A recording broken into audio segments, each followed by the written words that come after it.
Renee Bach was only 19 years old when she moved from her small town in Virginia to eastern Uganda. In 2009, Bach founded Serving His Children, a feeding program for severely malnourished kids. The NGO quickly grew into an inpatient medical facility. That heroic image obscured a deadly truth. Renee Bach had no medical training. When it comes to missionary work and humanitarian aid in the developing world, what is the line between helping and hurting? We'll find out in the new podcast, The Missionary. Listen to The Missionary on the iHeartRadio app, Apple Podcasts, or wherever you get your podcasts. Thanks for listening to the Herd Podcast. Be sure to catch us live every weekday from 12 to 3 Eastern, 9 to noon Pacific on Fox Sports Radio and FS1. Find your local station for the Herd at foxsportsradio.com or stream us live every day on the iHeartRadio app by searching Herd. Now let's get this party started. You're listening to Fox Sports Radio. What up? Welcome in. This is The Herd, wherever you may be and however you may be listening to the show. Thanks so much for making us part of your day. Live from Los Angeles, I'm Doug Gottlieb, filling in for Colin Cowherd on the iHeartRadio app, on Fox Sports Radio, and here TV side on Fox Sports 1. Hope you're ready for a great weekend. We do have some sports, right? NASCAR, a little golf. Apparently, Adult League hoop in Oklahoma City. Not quite fully back, but phase 2 in most places, phase 3 in others. Welcome in. Greg Jennings is going to join me, and we will talk about Drew Brees' second apology and his thoughts on a Kyle Shanahan statement about Jimmy G you're not going to want to miss. In 1 hour from right now, the great unknown in the upcoming NBA playoffs. Matter of fact, let's start with the NBA playoffs. 2 months ago, Dr. Fauci was all the rave. 2 months ago, there were presumably a potential for no sports at all in 2020. 2 months ago, people were fixated by the Tiger King. Right? 2 months ago, it was like, hey, this is kind of cool. I'm going for 2 or 3 or 4 walks a day. Dogs were happy. Families seemed to slow down a little bit as we actually had conversations at the dinner table, which we were all sitting at. Somebody came up with an idea of a drive-by birthday party. Whoever you are, I salute you. 2 months ago was a hell of an idea. Remember 2 months ago, maybe even 2.5 months ago, having an NFL draft is a bad idea. It's a bad look, considering we're all under quarantine. 2 months ago, because we found out what this company called Zoom is, people started having Zoom virtual happy hours. It is, in fact, Friday at 5 o'clock somewhere. 2 months ago, suddenly you're like, wait, why is everybody going after all the toilet paper? That was all 2 months ago. 2 months ago, it was a really smart idea to have a bubble city where NBA teams could go, finish up the regular season, play in the playoffs, decide a champion. That was 2 months ago. You know the expression, life comes at you fast? Well, Adam Silver and the NBA, they have unleashed a plan that in 2 months will conclude the NBA season. And so we're supposed to believe that LeBron and Kawhi and Giannis and the rest of the NBA superstar brethren are going to play at an optimum level when they're in the same hotel, in the same, not even city, in the same offshoot of a resort for 3 months? This is not an average plan. This is not a disappointing plan. This is a terrible plan. One, just the idea that anyone wants to spend 2 or 3 months in the same hotel room, even if it's a villa. And two, maybe most importantly, but have you looked around? I'm not telling you that we are completely out of the woods with COVID-19. I am not a scientist. I am not a doctor. I do not know about the second wave. What I do know is that this was a 2-month-old plan that isn't going to go into effect until 2 months. And what we have seen is mostly very good news where the curve has been flattened and the rest of the world is getting back to work. Meanwhile, if you've watched the NBA, what happens every season to your favorite team? They go on one long road trip, right? There's the San Antonio famously goes on their road trip, the rodeo road trip, right? That's famous. The Lakers went on like a 14-day road trip. Do you remember who they played at the end of the road trip? They played the Milwaukee Bucks. And do you remember what they all said? No gas, no juice. Have you ever stayed in a hotel for more than a week? It's kind of cool, right? Because you go down and the concierge guy, you actually know him by name. You have the usual when you sit down for breakfast, right? You know what time everything's open. You have your favorite people who are doormen.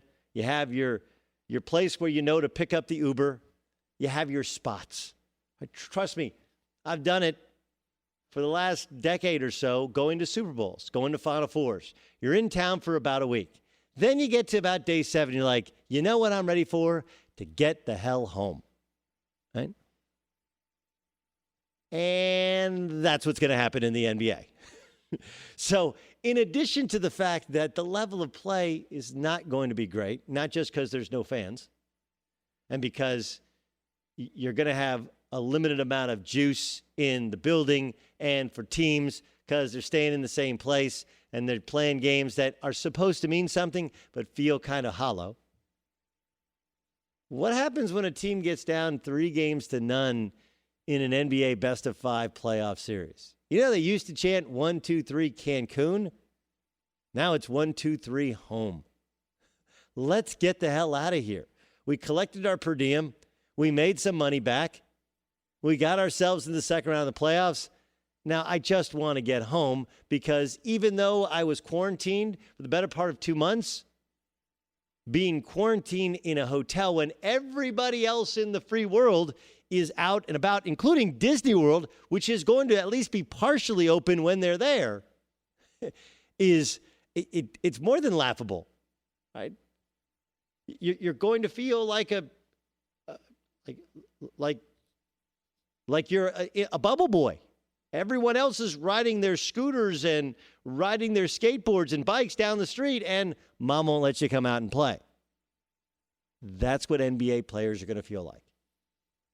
Like, the first side to it is you took so long to figure out this plan, and it's so honestly dated. And I know you're like 2 months old is dated, but that's the way it works. It's like the same way with music. I know the box is still I think it's still number 1, right? My son updates me on this. But my son will be looking at iTunes and on the charts, and he'll say, that song's old. And I'll be like, that song is 2 months old. That's old, Dad. You don't understand how things change, right? Because people can make music now in the privacy of their own homes. They have their own setup. They have their own computer. They can mix it. They can send it over to a producer. Like, all this stuff can be digitally done. You don't need a big studio anymore to record music. So there's constantly new stuff coming out. That's the same way we should look at ideas with professional sports. 2 months ago, don't get me wrong, this was an idea that had it gone into effect this weekend, you'd be like, that's pretty smart. Just be smart, roll it out, maybe then leave it open to the possibility of playing in home cities. Forget about the fact they're going to compete against football and lose. Forget about the fact that they compete against college football and probably lose. You're also fighting against the U.S. Open in golf. You name the sporting event, World Series, Major League Baseball. If they play, that'll be the time for the playoffs. Forget about all that. Just think about the lack of quality of play. Do you want an NBA championship decided when 2 teams just can't wait to get the heck out of there? Are playing in an empty arena when, by that time, college football is likely to have full or partially full stadiums, the NFL the same. I understand that the world changes quickly, and that as it takes time to turn these massive ships around and figure out a way to transport, it's 35 people in a traveling party, there's 22 teams, 800 people roughly, right? Like, that's a lot of hotel rooms, that's a lot of logistics. I understand. But you have to take a breath and think about it. In sports, when you stay somewhere too long, like, this is not like going out to dinner in Europe where let's just stay for whenever. Like you go in Europe, you go to dinner, it's like 8:39. You don't start eating until 10. You start drinking, and you don't walk out until 1 in the morning. But even then, you really want to be the last one at the party? 3 months. That's how long you would stay in Orlando in the same villa if you're going to win an NBA championship. I'm not saying it doesn't mean a ton to the players. I'm not saying they wouldn't play hard. And that when they won the championship, whoever it is, Bucks, Lakers, Clippers, it wouldn't be a monumental achievement to overcome not just the other team, but the coronavirus, the layoff, the buildup, the tournament, playing in a neutral site. All of these things would make it a great achievement. But a blind man can see this is incredibly flawed, incredibly dated. Ooh, I got an idea. What if, for your birthday, we have all your friends come and drive by and honk the horns? Yeah, people have been doing that for like 2 months. We actually can have a birthday party outside with less than 10 people. Ooh, what if your daughter dyes or cuts your hair? Yeah, I've actually already done that. Got it. We're going to be home for a while. Let's get a puppy. Yeah, everybody in the neighborhood already got the puppy. They're already house trained. Like, they're all going for walks. And Little League starting back up. Summer League hoops starting back up. I watched Trae Young play in an adult league. You know, there's like a league in Oklahoma City. I was watching it on social media. And in addition to the fact that Trae Young was just torching these dudes like you cannot believe because, well, he's a young all-star NBA player. Regardless of that part, look in the stands. I understand it probably is a bit too early, but no one in Oklahoma City is wearing a mask. No one is socially distancing. And though the numbers continue to grow, active cases do not mean people in critical condition. There's a lot of asymptomatic people. I'm not declaring it over. I'm not a scientist. I'm not a doctor. I'm not a governor. I'm not a mayor. None of these things. What I'm telling you, though, is that the world has decided that quarantine on many levels is either ending or has ended. And the only one who hasn't gotten the memo is the NBA.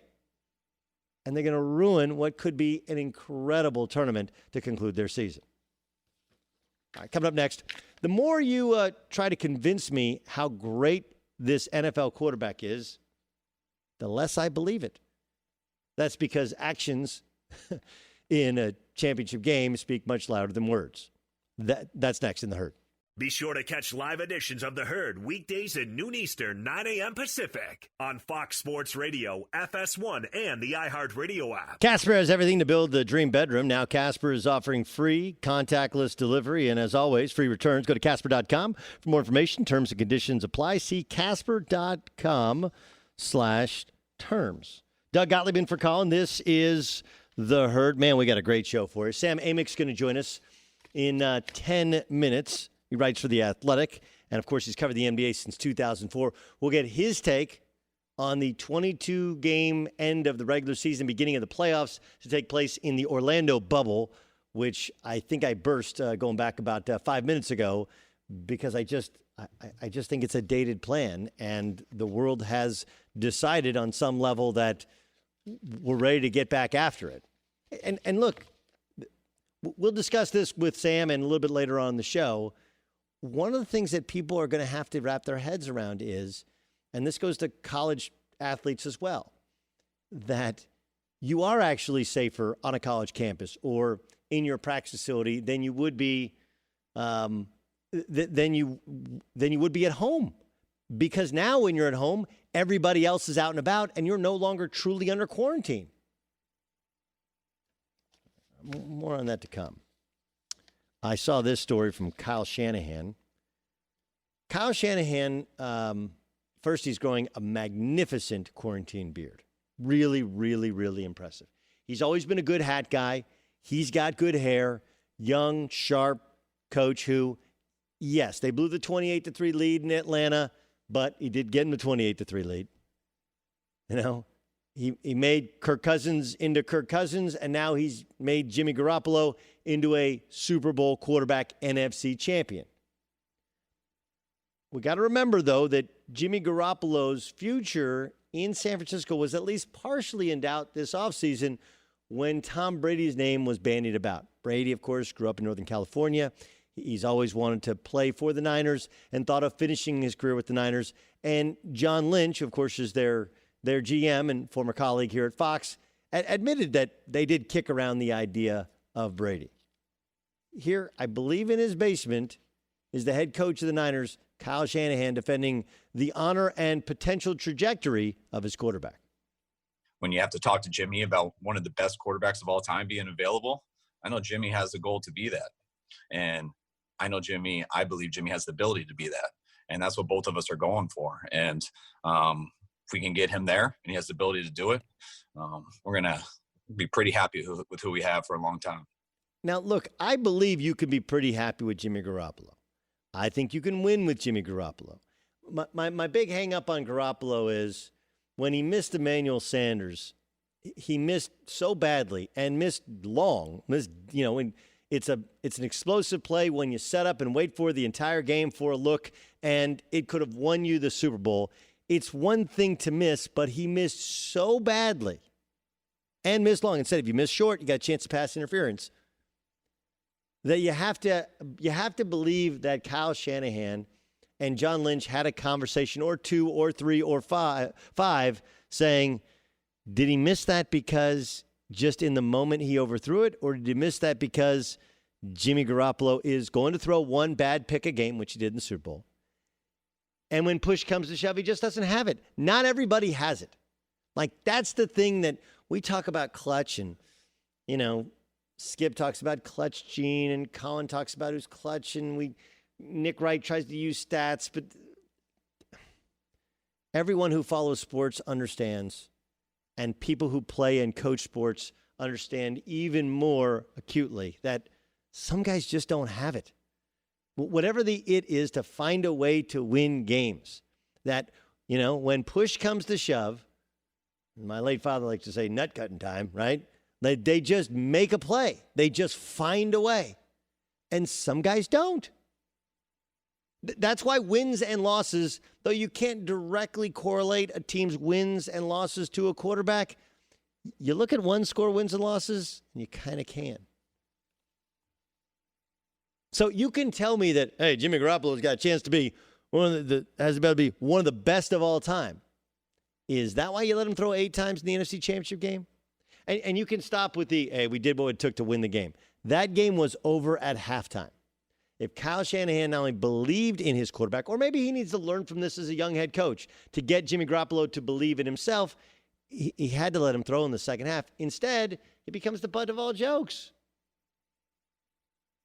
Look, if they really thought he had a chance to be one of the greats of all time, on first and second down with a full boat of timeouts at the end of the first half, wouldn't you have let him throw the football? I understand he had thrown an interception in the first half. If he could be one of the greats of all time, and you're playing against a Chiefs defense that, it's not like they're the 85 Bears, okay? You wouldn't let him throw the football? Your actions tell us that you're not really sure what Jimmy Garoppolo has beneath the hood. That's why you kicked around the idea of Tom Brady. Right? Because though Tom Brady couldn't run the bootlegs, couldn't run, the zone blocking scheme, stretch run game, just not that athletic, may not be able to have the type of explosive games that Garoppolo could potentially have in the future. If Jimmy Garoppolo has Emmanuel Sanders running free in the end zone in the Super Bowl, he gets it a little bit closer than 10 yards, right? Like, you could have kicked the ball closer to Emmanuel Sanders than what Jimmy Garoppolo threw. Brady might not have it for most of the season, but you do have confidence that when push comes to shove, he has it. You don't know on Garoppolo. No one knows, because to this point, we haven't seen it. And until we do, and especially considering how you call plays, please don't go over the top with the praise. Don't tell me one of the best of all time. Every quarterback wants to be one of the all-time greats. You didn't have to say it, and you didn't have to say that, I think you can do it, because you don't really believe it. Let's get to John Goulet with the news. No. Turn on the news.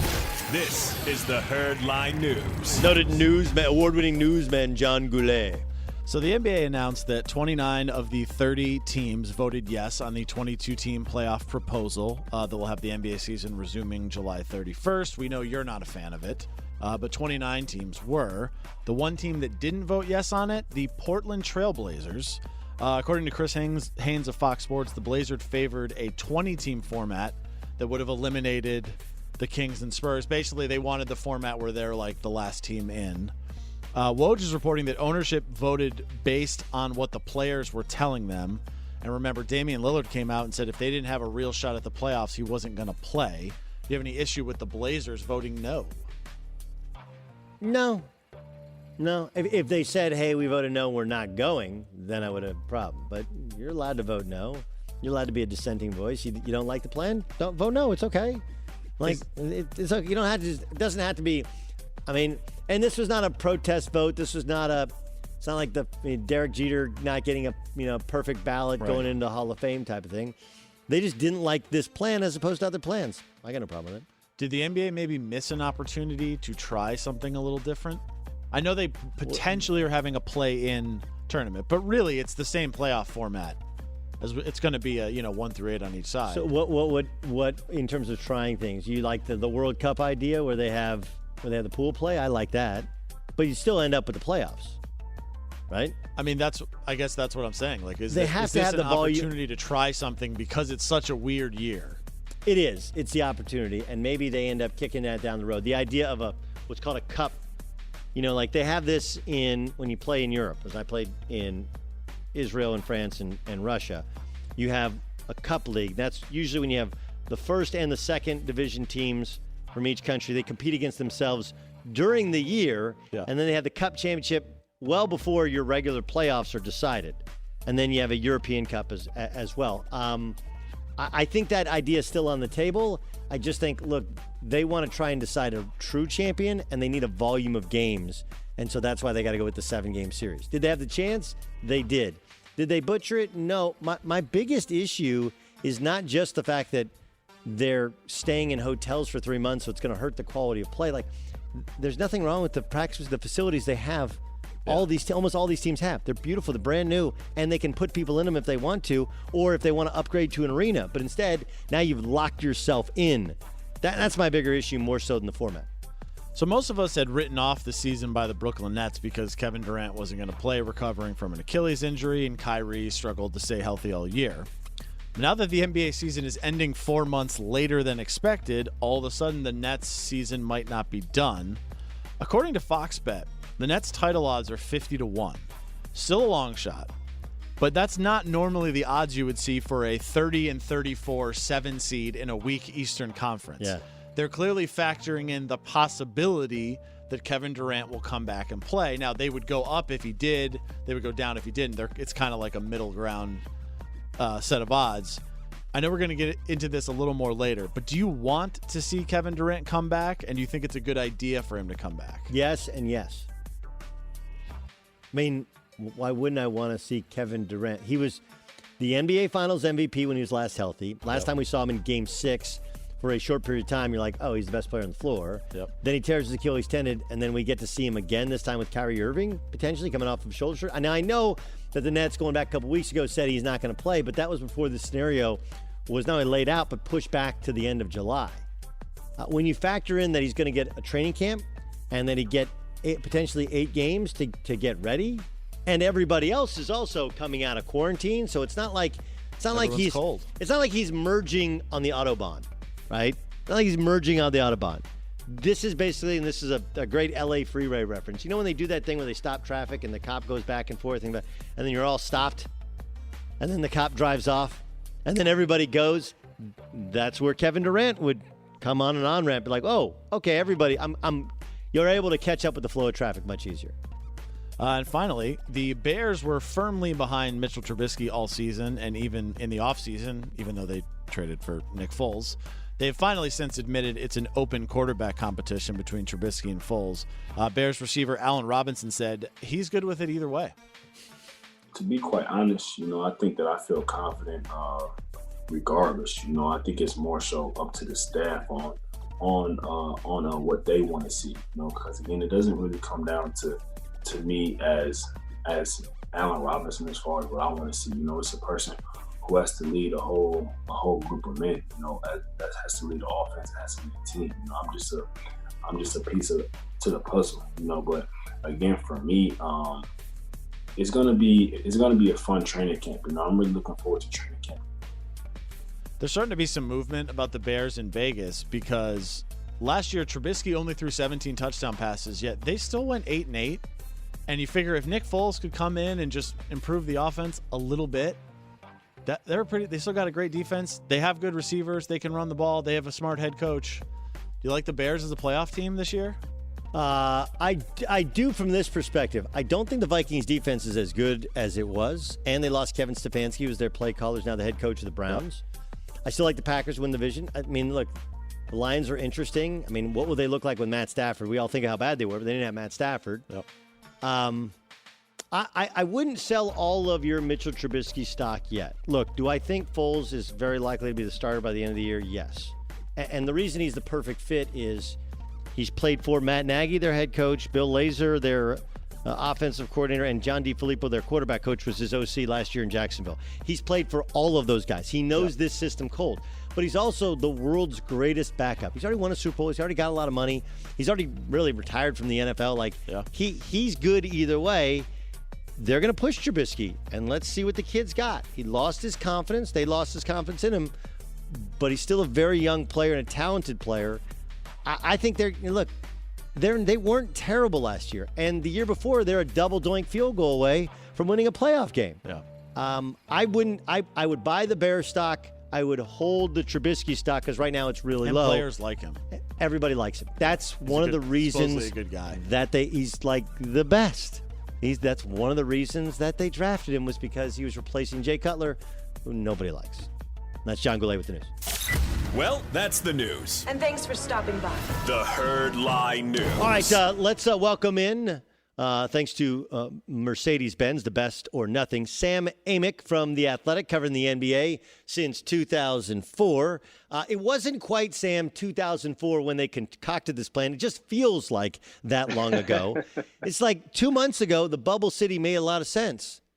But, man, now we're talking about 2 months from right now. They're going to play, and then 2 plus 5 months from now, they're going to have a champion in front of no fans, and these players have to stay there for 3 months. Am I the only one that thinks this is an awful way for the NBA to get back to playing basketball? I mean, listen, Doug, and thank you for having me. It's like I wrote, and it's ironic because I'm a basketball reporter. I would love nothing more than to dive back into what we do. But I wrote that I was nervous, and I wrote that I think Adam Silver is probably very nervous. I also wrote that I understand the motivation, but we don't need to be naive or juvenile about what the motivation is. This is a company that has an annual revenue of $8 billion plus, that, like every company in the world and certainly in the country right now, has been hemorrhaging money, and they're trying to recoup that revenue. And so because of the nature of their TV contract, 9 years, $24 billion with ESPN and Turner, that's the economic lifeline that they now want to take advantage of. But to your point, yeah, it creates an incredibly unique, uncomfortable environment in Orlando that I certainly have mixed feelings about. Yeah, I've talked to enough people in the NBA that when we take a 2-week road trip, by the end of it, we're done. We're just done. Yeah. You're kind of done with each other. I mean, part of it is you're kind of done with each other, and then you don't have the juice in your body. And the end. We're talking 3 months. And by the way, they're at Disney World, where everything's going to be open. Is there anything in this plan that would allow them to change course and get back to home sites if in fact the world opens up? No, I don't see that. Their concern on the medical front is I at this point am fully convinced it's going to lead to a single site location, and I certainly think it's still going to be Orlando. Now, they have been putting some qualifiers on this in terms of if that part of Florida were to become a hotspot and the landscape changed, then could they pull out? Of course they could. To this point, even though Florida, listen, last couple of days, the numbers are not good, but Orange County, which is right next to where Disney World resides, the numbers are on the lower end in that state.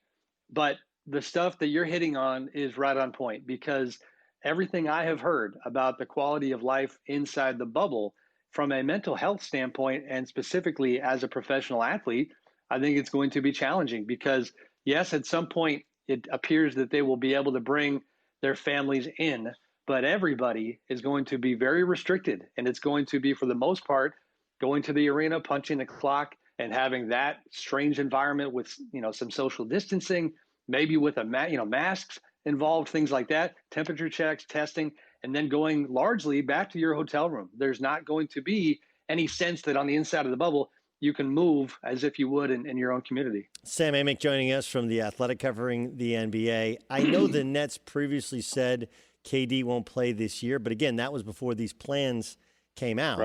Right. He'd have a training camp. He'd have 8, games or whatever to get ready. So and he would. It's not like I use this analogy. It's not like he's merging on the Autobahn where everybody else has been playing. That's a good point. Traffic's been stopped. He's starting up with everybody else starting up. What's the likelihood that KD comes back and plays? I mean, it doesn't appear likely, but I would be lying to you if I claimed to fully understand why, based on just the timeline that has been shared publicly. And I'm curious to learn more about this going forward. A couple of weeks ago, we had his agent and business manager, Rich Kleiman, on our podcast at The Athletic, the Tampering Podcast. And Rich reiterated that there was no plan for Kevin to be part of the playoffs. But again, at that time, we did not know the timeline. We didn't know that the games wouldn't begin until July 31st. We didn't know, to your point, that he would have a potential ramp up. So I think for Kevin, it potentially is going to get a little tricky for him to navigate the PR around his situation, because at some point, naturally, people are going to wonder, is it a medical choice for you not to play, or would you simply prefer to have a fresh start next season? And then within that, everybody's going to have their own opinion.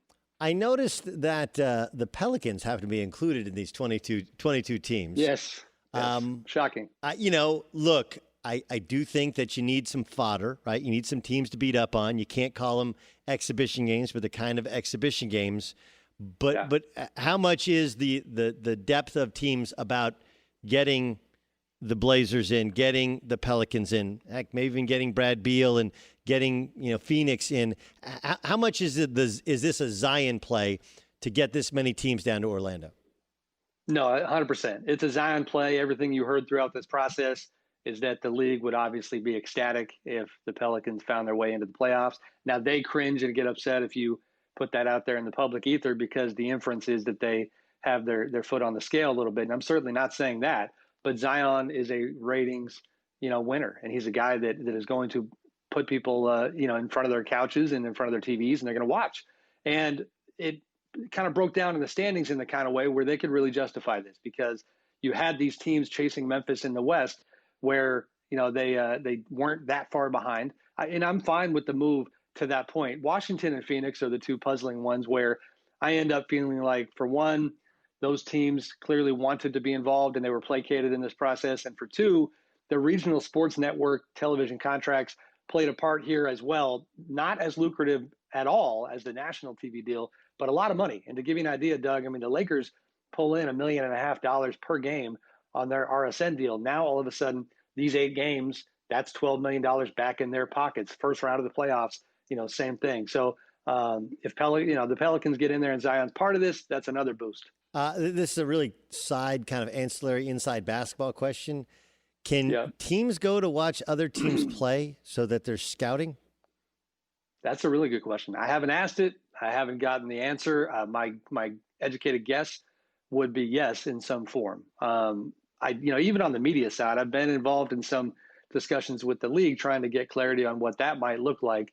And so, okay, media will be at the game, but I don't know how close. I don't know the logistics involved within that. And that would, I think, apply to opposing teams. Because at minimum, you're talking about an advanced scout, right? Just one person to come watch the other squad. I think beyond the advanced scout, if I had to guess, the league would probably tell the other teams there's no need whatsoever to add bodies to the environment. You can watch on TV. What's the longest you've ever stayed in one hotel? The Olympics. So you're talking 6 weeks, 5 weeks, something like that. And that was more of a apartment kind of, built for the Olympics type of setting in Brazil a couple of years ago. NBA Finals is, then you're bouncing back and forth where you go a week here, 5 days there. But this would be different. And again, it's not a normal hotel experience. This is a lot of solitude, a lot of room service, and a lot of, I think, testing of the patience of all involved. What is that feeling like of week 6 in what was the last Olympics? I'm trying to think. What was the Rio? And, Yes. and look, Rio is, but Yeah. week 6 in your hotel. What was that feeling like? Doug, week 6 in Rio, it wasn't Rio. It was 40 minutes outside of Rio with bus rides back and forth every single day. Shout out to my great friend, Jeff Zilgett at USA Today. We were roommates, and our apartment had no window in the kitchen. And so every single day, the waft of the nearby sewer would come through our apartment. So it was not a great experience. We did finish well, though. We went on a little 5-day vacation at the end at the fancy JW Marriott in Rio. So we got good at the end, but it was a tough run for sure. Just the glories of international travel covering basketball in the Olympics. Everybody thinks that you stay at the JW the whole time. Instead, you stay at in a windowless apartment 40 minutes from where you actually want to be. Sam, Indeed, for sure. Well, we're close. We don't love it, but at least we get Hoop back. Thanks so much for joining us. Thank you, Doug. Appreciate you. All right, that's Sam Amick from The Athletic. Nobody seems to wait, do we have Danny Manning next? Or he's coming up next hour, right? Danny Manning, former NBA star, former number 1 overall pick, former Clipper, and, of course, former head coach at Wake Forest, is going to join us. Coming up next, nobody seems to believe in this NFL quarterback, but one very important person does, and that's good enough for me. Tell you who that is next. Be sure to catch live editions of The Herd weekdays at noon Eastern, 9 a.m. Pacific. Doug Gottlieb in for Colin. This is The Herd. Ooh, wait till you hear at the top of the hour who I think should be back playing very, very soon. How it could change the entire landscape of sport. We'll get to that in 11 minutes and change. I saw this from Chris Sims, who's a full disclosure, a friend. He works over Pro Football Talk. Chris Sims said this, and remember, he spent, I think, a season with the Patriots as an assistant. On Jared Stidham, quote, "He reminds me a little of Tony Romo. He's a very pure thrower of the football." Now, there's a bunch of things to kind of make a deep dive in, right? Joe Burrow, for example, doesn't have the greatest arm in the world. But when you talk to NFL people, they'll tell you it's about 5th in terms of importance, right? It's a position of leadership, of intelligence. Can you make the right play at the right time? You got to have some level of athleticism to play within your style. What does that mean? Like, Joe Burrow's a really good athlete. He's not Lamar Jackson, but he's athletic enough to get out of the way of a pass rush and still set his feet, get his balance, and make a throw. Lamar Jackson, a crazy, freakish athlete, plays a different style, but still a level of athleticism is needed this day and age. So you kind of go through the arm strength, toughness, leadership, intelligence, whatever. These things are all important. Romo obviously believes Jared Stidham can do it. Jared Stidham is, I believe, Chris Sims, excuse me, believes that Jared Stidham can do it. I don't know, right? Like, I'm most of you guys like, no way. And who wants to be the guy to replace Tom Brady? No matter how poorly Tom Brady played at the end of last year, he's still Tom Brady, right? Like, yeah, they should have gotten him more weapons. Sure, Dante Scarnecchia, their offensive line coach, retiring, hurt. I understand it feels like last one out of Foxborough, make sure to turn off the lights. But here we are again questioning Bill Belichick. I remember sitting in this very same set, right? And Malcolm Butler had played one snap in the Super Bowl. And I heard pundit after pundit, host after host say, Belichick's lost his mind. He's going to lose the team. You watch, he's going to lose the team. Didn't play him. They get run up by the Philadelphia Eagles. And I said at the time, hey, here's the thing about Bill Belichick. He's figured out a way to make it work in the past. He'll figure out a way to make it work in the future, right? I mean, the big thing was, well, his ways don't work, and maybe they don't work anymore. But Belichick may have lost that game against the Eagles, but then that was the reason that he won the big game the next year, because he got all guys that were bought in. People forget that Malcolm Butler wasn't practicing, went to the hospital instead of the team doctors because there was something wrong with him. Wasn't on the team flight to the Super Bowl. Like everybody kind of did, and he didn't have a good year. You question Bill Belichick then when Bill Belichick knew we're not going to have Malcolm Butler. He's not all in. And if Malcolm Butler is not fully healthy, all in, totally prepared, I'm better off with a different option. It didn't work. And, oh, yeah, by the way, they fixed the defense that very offseason and won a Super Bowl the next year. Let me bring that around to Jarrett Stidham. Jarrett Stidham was a 5-star recruit. He went to Baylor, and while that may not resonate with you now, this is before Baylor fell apart. Baylor's was, at the time, was an elite-level program. When Baylor fell apart, he then transferred to Auburn, started there for 2 years. Both those offenses are quirky. They're not really NFL offenses, but everyone has believed that Stidham has the arm talent of an NFL quarterback. Do I think that he's the answer? No, I don't know. I don't know. I haven't been to a Patriots practice. Can't honestly tell you. But, a couple years ago, they had Jimmy Garoppolo, Jacoby Brissett, and Tom Brady all on the roster. Something tells me that with the exception of Ryan Mallett, they've been pretty good at evaluating the position.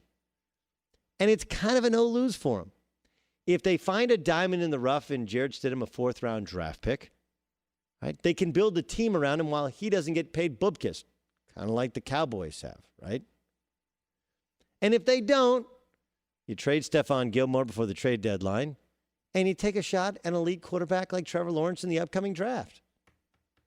But I wouldn't question Bill Belichick's judgment because he's got 6 rings, been to 9 Super Bowls, and seems to know a thing or two about player evaluation, especially ones that he's had under his watch for a year. Coming up next, the great unknown in sports could change the NBA. Tell you what that is next in The Herd. Want more Herd? The Herd streams 24 hours a day, 7 days a week within the iHeartRadio app. Search Herd to listen live or on demand whenever you like. What up? Welcome in. This is The Herd, wherever you may be and however you may be listening to the show. Thanks so much for making this part of your day. One of the all-time great college stars, Danny Manning, will join us in 30 minutes. We'll get his thoughts on the ever-evolving NBA and college basketball landscape. Plus, man, he got fired like a month into quarantine. It's like the weirdest thing ever. Danny Manning will join us. And I know that my first topic of this hour, Danny Manning has strong feelings about, because when Kevin Durant played at the University of Texas, Texas played at KU, it's Kansas, and Danny Manning, what I was told, again, this is through word of mouth, said that Kevin Durant is the baddest dude he's ever seen come and play in a visiting uniform at KU. Now, I'll ask him in a half past hour if that's what he said.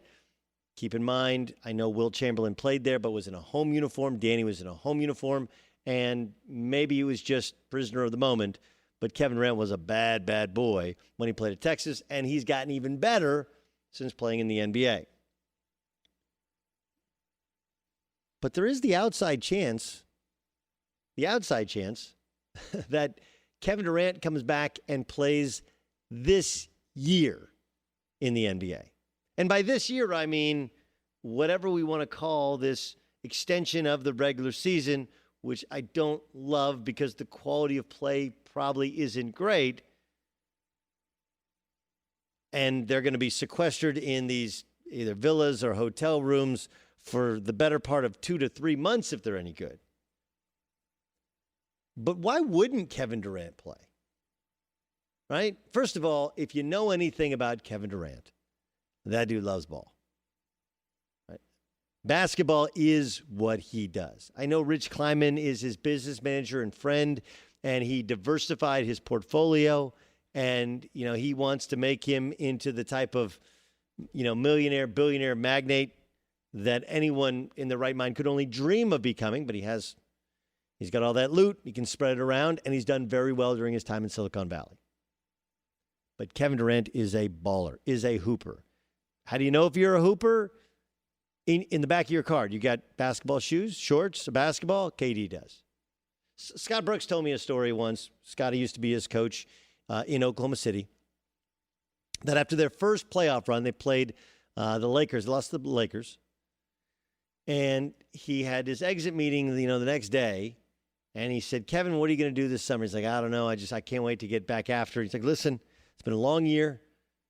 I want you to call this travel agent and go fly somewhere, get away.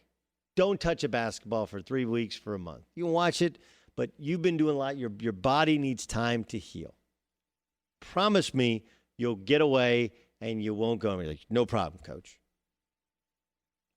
So Kevin Durant flies home to D.C., and the next day, Scotty Brooks calls him, texts him, no answer, no response. Calls him, texts him, no answer, no response. Finally, about 3.5 hours later, he calls him, breathing heavily, and says, yo, I want to get back to you. I was just hooping. Right? He literally finished the NBA season, did his exit meetings the next day, flew back home, and the following day, he was playing ball. Why? That's Kevin Durant. His post-practice workouts are legendary. It's one of the reasons that both teams that he played with would try and keep their practices shorter, because KD not only liked to work out and liked to play and liked to get better, he liked to get all his guys with him. So keep in mind that's his mindset. And if he doesn't play, he's not going to play competitive basketball till January. That's 19 months removed from having surgery. Any physical therapist or surgeon will tell you that if he's healthy now, which he was basically pronounced healthy before quarantine, why wouldn't he be healthy through a couple weeks of training camp or a month of training camp and 8 ramp-up games? It doesn't mean he has to come out and play 45 minutes and drop 40 points for the Brooklyn Nets to win. But think of how it changes the landscape of the sport. There's also Kyrie Irving, who I know Kyrie Irving is oft injured, but the injury that he sustained that caused him to finish the rest of his season was a scope on his shoulder. You could have Kyrie Irving and Kevin Durant on a team that was already going to the playoffs. You got DeAndre Jordan to protect the rim. You got Spencer Dinwiddie, who's a do-everything guard who can play point, can play two. You add Kevin Durant, like, talk about hitting the lottery. Jacques Vaughn, who's their interim head coach, could wake up and have the 2 best players in any series in the Eastern Conference. Any series. Kind of interesting that Caesars Sportsbook on Wednesday lowered Brooklyn's odds to win a championship from 750 to 1 to 60 to 1. I feel like Brent Musburger. Vegas always knows. Our friends in the desert. Laddie. All right. Caesars director of trading, Jeff Davis, said, quote, I would rather be cautious and deal 61 than get hurt when I hear the news of Kyrie and Durant returning. It's crazy. I don't want to post 150 to 1 odds. The problem is if you take a bet of a couple $1,000, $2,000, it pays $300,000. And you're stuck if Durant is good. Let's remember last year, around this time, Game 6 NBA Finals, for a short period of time, the only game he played in, he was the best player on the court. The Warriors didn't lose because Kevin Durant faded. Now, we don't know what he'll look like coming out of an Achilles tendon tear. But 13 months right now, and it'll be, close to 15 months removed, when they'd actually play games, Kevin Durant's good to go. Unless that surgery was butchered, which it wasn't, why wouldn't he be cleared? And since he'll be cleared, the argument against playing cleared players has always been, like when Derrick Rose, remember when Derrick Rose was cleared to play right before the end of the regular season, did not play in the playoffs with the Chicago Bulls, and people went crazy. And my point then is the opposite of my point now. Or maybe it's the same point, but it's a different subject. Point is this. For Derrick Rose to sit out the entire year, join the team getting ready for the playoffs, play in the playoffs, that's merging onto the Autobahn. That's going 0 to 100. Something's going to go wrong, right? Like when you punch your car, that's when you run down your tires. And by the way, you can't really control it if you have a car that's got a lot of power.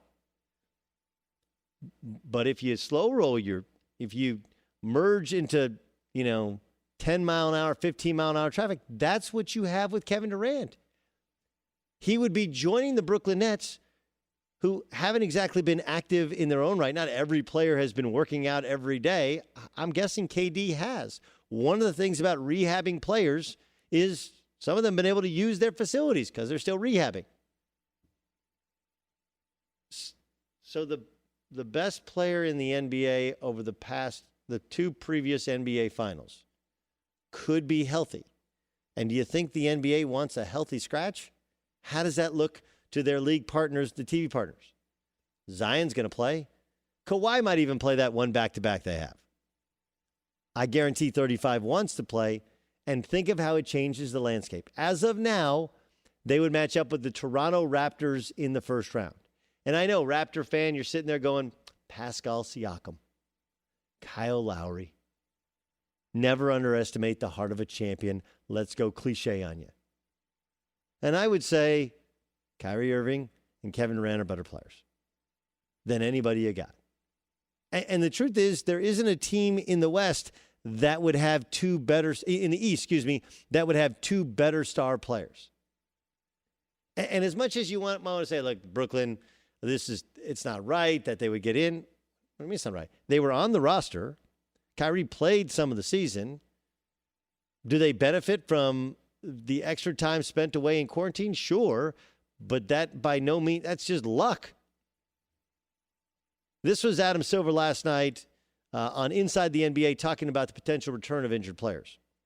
We're going to allow it. And I'd only say, Charles, and this has been the back and forth with our teams, there's so much here that's not fair. And I think we were choosing among multiple bad alternatives, given the pandemic we're dealing with. I think ultimately, to the extent a team has a healthy roster and those players are able to come back, they are eligible to play. The two teams that could and should benefit the most from the time away in quarantine and the training camp and the build-up games, the Brooklyn Nets, because they could have one. Jacque Vaughn didn't get a chance to put in any of his own stuff, right? He's simply running Kenny Atkinson stuff. But you could have Kevin Durant and Kyrie Irving. That's an upgrade. I love Spencer Dinwiddie. I love Karis LeVert. Those are upgrades. And by the way, those guys don't have to go away. They can still play. They don't play together. And then there's the Clippers, right? What were the questions about the Clippers? Could Paul George, Kawhi Leonard stay or be healthy? And what about their cohesion? Because essentially half the season, they didn't play without one or two of their stars. Now you get a second training camp. You get more games to play together. And the likelihood of them all being healthy, huge win. Huge win. If you ask Kevin Durant, he'll want to play. And if he doesn't play, it's because somebody's holding him out with some thought that he could get injured again. And the truth is, if you asked any doctor, unless the surgery was completely butchered, 15 months with a training camp and some ramp-up games, not having to play every minute and win every game by yourself, he's fine. And if he's fine and if he plays and if you add Kyrie Irving, it dramatically changes the Eastern Conference. Coming up next, Tua Tagovailoa should sit his entire rookie season. I'll tell you why I believe this is the best plan and why a longtime quarterback coach disagrees. That's next. Be sure to catch live editions of The Herd weekdays at noon Eastern, 9 a.m. Pacific on Fox Sports Radio, FS1, and the iHeartRadio app. Never has the world of golf been more fascinating or more in flux. Thanks to a suddenly newfound appreciation for a sport that millions love and even more millions have missed watching, my new podcast, The Shack Show, hosted by me, Jeff Shackelford, will be that safe space to discuss matters both vitally important and totally escapist. So as the pro golf tours ease back into business and recreational golfers rekindle their passion for getting outdoors and getting easily aggravated, and maybe minus a few bunker rakes, some kart sharing, or those awkward chest bumps, the Shack Show will be in your queue, ready to offer the sport's last independent voices sticking up for what really matters. Each week, I'll interview a wide array of golf's smartest, funniest, and most compelling minds as we attempt to gauge the state of the game. And sometimes I'll just chime in with a quick take on those inevitable first-world golf dramas. So listen and follow The Shack Show on the iHeartRadio app, Apple Podcasts, or wherever you listen to podcasts. This weekend, it's a full slate of racing from Atlanta Motor Speedway. Tomorrow, the trucks start us off at 1 Eastern on FS1, followed by the Xfinity Series over on Fox. Then on Sunday, it's the Folds of Honor Quick Trip 500, live at 3 Eastern on Fox and the Fox Sports app. Folds of Honor, pretty amazing thing that they're doing there. Can't wait to see NASCAR on Fox. As I will say, I mean, NASCAR, granted, you benefit greatly because you don't have to have other people in the car. But there's been so much NASCAR on, I find myself watching it more and more and more, and it's been awesome. 7 races in 11 days, and it was cool. It's cool. Similar to the basketball thing, but not all at one site, and not for 3 months, and not after a 4-month break. Little different. Well, let's get into some football. Bruce Arians had. First of all, Bruce Arians does seem like a good time. He was here with us for a short period of time. Bruce Arians had an interview, and he gave his thoughts on how he would handle Tua Tagovailoa if he was the coach in Miami. I think it all depends on his health. If he's healthy, I'm playing it. I don't think you learn anything holding a clipboard. Had Peyton Manning his first year, Andrew Luck his first year. Ben was one of those guys that went in by accident because Tommy Maddox got hurt, but you miss all the practice reps. You miss the game reps. I don't know what you learn holding the clipboard watching. And look, I do, from my playing background, you don't learn a ton by sitting there and watching. You just don't. Quarterback is different, and a lot of it comes down to each individual guy, right? Because, and look, even if it's a bad first year, look what happened with the Rams. Jared Goff played in a terrible offense, and people thought he stunk. They changed coaches, they changed styles, and suddenly, 2 years later, he's playing quarterback in a Super Bowl. So you could make the case that even a bad first year is quality reps for that if you have the right player, the right team around him, the right belief, all the better. Now, the first thing is the health, which is unavoidable with any quarterback, specifically with Tua Tagovailoa. And even, look, I know didn't I just get done saying Kevin Durant should play? I did. But Kevin Durant is in his 30s. It's an Achilles tendon. It's over a year removed by the time he plays, if he would play, from when he actually tore the Achilles tendon. That's different than Tua Tagovailoa, who this past football season against Mississippi State broke his hip socket, right? Had a major surgery. And that's in addition to the ankle problems that he's had, the wrist problems that he's had. So you can't avoid the health. But this is a philosophical thing where Bruce Arians like, play him, just play the kid.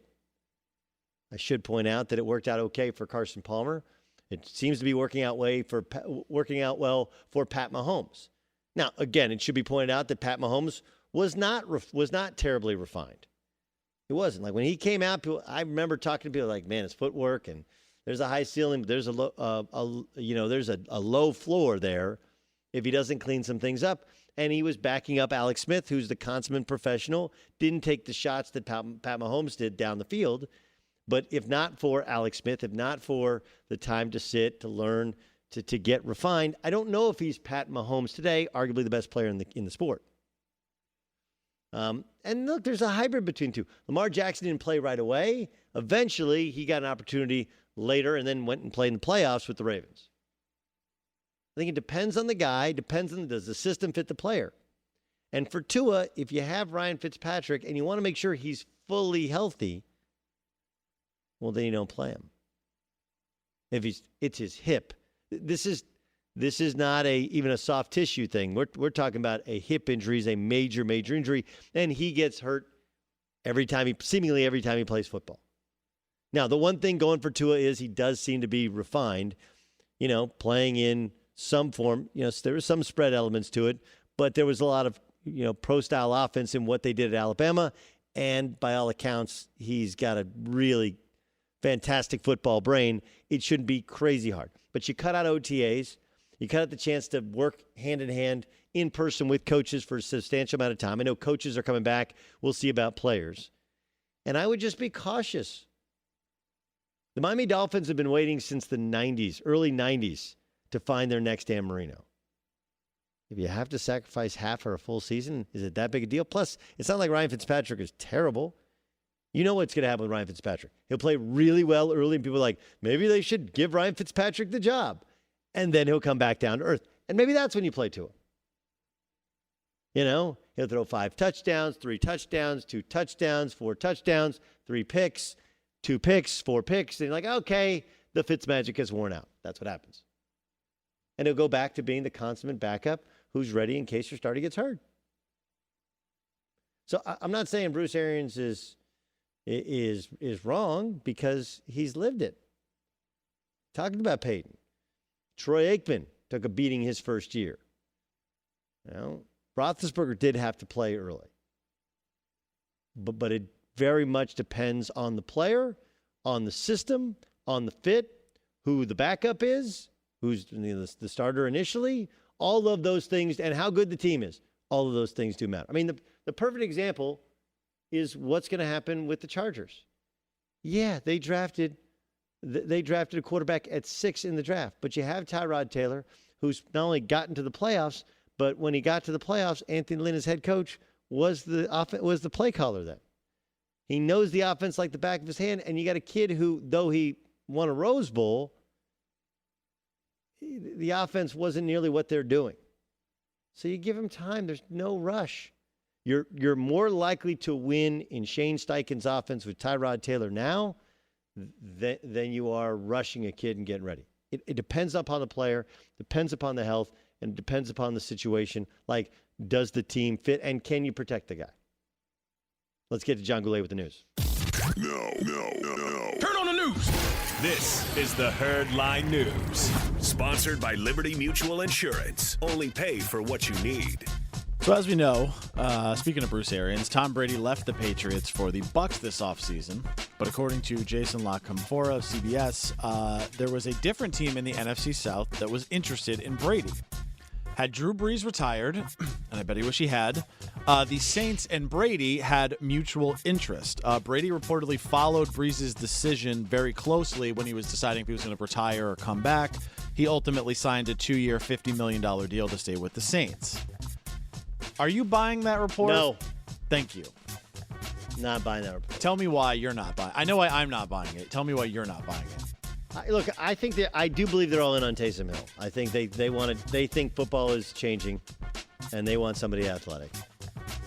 The only part I buy is I do think that older quarterbacks want to play either in really good weather, but really like to play in a dome because the dome cuts out the element. It helps them throw the football. Sure. But I never saw Drew Brees retiring. I didn't see that happening. I think the only reason he contemplated it was because the Romo TV contract changed everybody. Yeah. Well, you can make how much? Calling games? And I don't have to get hit? Sign me up. And so he ultimately got a TV deal with NBC. So I don't know if he fits how they play. It's such a different system, and I don't feel like Sean Payton, though he's brilliant, I don't feel like he's going to change his system to fit Brady. I mean, he could try, whereas I do feel like Tampa is going to really you got Byron Leftwich, a very much an unproven offensive coordinator. They're going to collaborate much more so than I think Peyton would. I don't know. That seems like an odd fit. It was never mentioned. I talked to two of the other teams, and they knew just about who was at play. Yeah. I think he wanted to go to the Chargers. I think that he wanted L.A. He thought they had the best team, the best roster, the best plan. Shane Steichen has only called plays for half the year. They could work together. I think that Giselle wanted Miami because that's where she wanted to live. Yeah. And they settled on Tampa. There's two reasons I don't buy it. From the Saints side, remember, they had Teddy Bridgewater. So if that, their backup plan would have been, why don't we just keep Teddy for less money, and maybe he's the guy of the future, and we have Taysom Hill. From Brady's side, he wouldn't follow Drew Brees in New Orleans. Yeah, that doesn't make any sense. Well, it's the same thing with the Indy thing. Right. But Like, that's, you're not at least going there's to some play- separation. There would have been a gap there. He's going to directly follow Brees. Yeah, I don't see that. Yeah, not a chance. Hey, remember Jadeveon Clowney? He was with the Texans and then the Seahawks, and he was going to make a huge amount of money this year as he hits free agency. Well, that hasn't happened yet. He's even dropped his price tag significantly and still remains unsigned. The team that has reportedly offered him the most money is the Titans? Cleveland Browns. Oh, Browns, yeah. Browns offered the most, but they haven't come to an agreement. No one's really sure why. Maybe he just doesn't want to go there. Maybe the amount of money isn't as high as we think. Mary Kay Cabot of Cleveland.com was on 92.3 The Fan in Cleveland, and she said there is still a chance it could happen. I'll go right now 50-50. I still think it comes down to the money. I still think that the Browns are interested in him, and he's looking for a certain number or maybe even a certain amount of years on a contract, and it's not over until it's over. How seriously do you take the Browns if they bring in Jadeveon Clowney with an already pretty good defensive front? Oh, really seriously? Look, here's the thing. Jadeveon Clowney is not what he was presumed to be, or maybe he thinks he is, in terms of an elite defensive lineman, right? Part of it is there's the sense he doesn't play hard all the time, and he's been hurt a lot. Yep. Right? He's been hurt. He had the microfracture. There's also what he's best at doesn't really show up in stats, because you say, pass rusher, how many sacks does he have? He's actually a very good run stopper, but there's no number for that. You don't look at, runs He's a really good player. The problem is he's done what's called chase the market. In real estate, this happens all the time. Right? Somebody lists their house for like $50,000 more than they probably should. And then people come into the house and they're like, I like the house, but list price is too high. So then they start lowering the price. We start lowering the price, and people look on the MLS like, why they lower the price by $200,000? It's got to be something wrong with this. Is there somebody die there? Is something wrong with it? And you assume that there's something wrong with it, and you end up selling the house for far less than you wanted to when you were just trying to capitalize on a hot market, chasing the market. Yeah. He thought he was going to get $17-18 million a year. And he thought he was going to get $20 million a year. Well, then he lowered it to 17. Went to 17-18, and the Seahawks were down around 13. And the problem with the Seahawks bringing him back, even if they could get him at that price, is he'd be disgruntled, because it's hard to go back to a place where they said they loved you, but for like $7 million a year less than you thought you'd go back to. So, at some point you're running out of options here, and I do wonder what the financial landscape looks like. You might want to sign that deal if you're Clowney for a year and then play the feud the next year. And finally, the Major League Baseball Players Association has reaffirmed their stance for a fully prorated pay and rejects the league's offer. Baseball proposed an 82-game schedule, remember, originally with a sliding pay scale. That didn't go over well. Players then wanted 114 games. I don't know when they're planning to play all those games, but okay, cool. So now we know the NBA is not starting until July 31st, right? We now know that. Baseball has said they need 3 weeks of spring training and then they can go. Yes. Isn't this a huge whiff? Like, they could have July all to themselves. Just a full month of, hey, every day, baseball games on, no football, no basketball, and they're... You're right. Everybody's right who says this, okay? But this is really important. Jeff Passan from ESPN, he has an article out today where he goes through and shows how much money they're going to lose with no fans in the stands every game. Now, look, we can argue exact figures for each team, okay? But players have to understand there's a new economy out there. We have no idea what's going to look like. 1,000 minor leaguers lost their jobs. Minor league teams are going to go under. So there will be guys in the market that'll play for nothing eventually. I understand that the MLBPA is like, hey, we thought we had a deal, but times do change, and the MLBPA is very concerned with the CBA, which is going to expire after next year. If it's me, at some point, you just got to hold your nose, swallow hard, and sign the deal. Just get it done, get on the field for as many games as possible. But the owners are playing hardball. They're at 82. Like, no, we want 114. Like, well, what if we played 60? By the way, I mean, just the idea that they were okay with playing 82 games, then they went to 60 after the players went to 114. 82 minus 22 is 60. 82 plus 22 is 114. Pretty obvious where the owners want to end up. Isn't it? No, it's 32. My math is off. Somebody don't put that on social media. That's John Gottlieb with the news. Well, that's the news. And thanks for stopping by. The Herd Lie News. So they were at 50. Excuse me, at 50. They're at 50 games. Let me make sure I get this right. Because there are people that... That's the one that 32 either way. The 32 either way. The math worked in my head, and then I'm not able to get... Usually you get coffee when you do Colin's show. There's no coffee here. That's my excuse. All right, let's get to the Herd Global Satellite Network for one of the all-time college basketball legends and NBA star, Danny Manning, kind enough to spend some time with us. I got a bunch of things I want to get to. What's the longest you've ever stayed in one hotel room?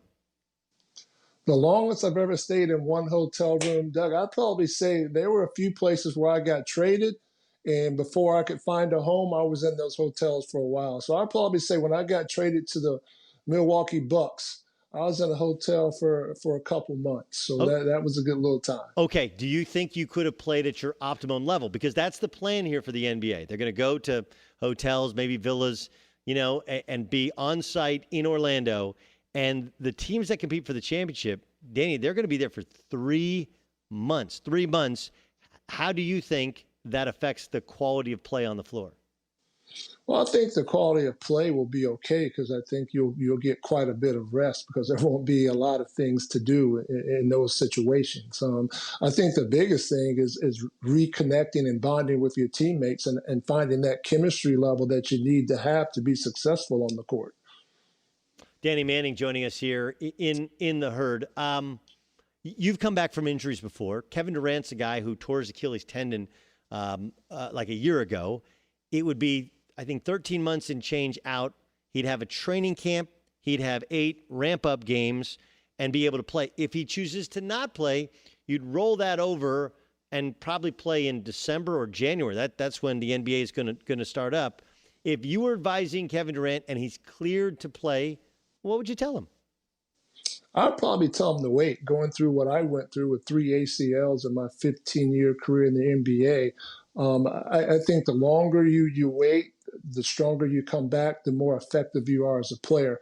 I thought each time that I was fortunate enough to come back from those injuries, that first year, that first season was more survival mode than anything of trying to get through it, whether it's the treatments that you're going through and things of that nature. And so for me, I think he should wait based upon my experiences. Well, you were drafted by the LA Clippers, but the LA Clippers were so much different than they are now. For people who, right? Like, look, I was in Los Angeles at the time. I was 12 years old. You were the savior coming to town. For people who've forgotten what that Clipper group was like, what do you remember about being drafted number 1 overall? Well, I remember being fortunate and blessed to be in that situation, and thankful to have that opportunity. Playing in the NBA was a lifelong goal, and it was a tremendous honor.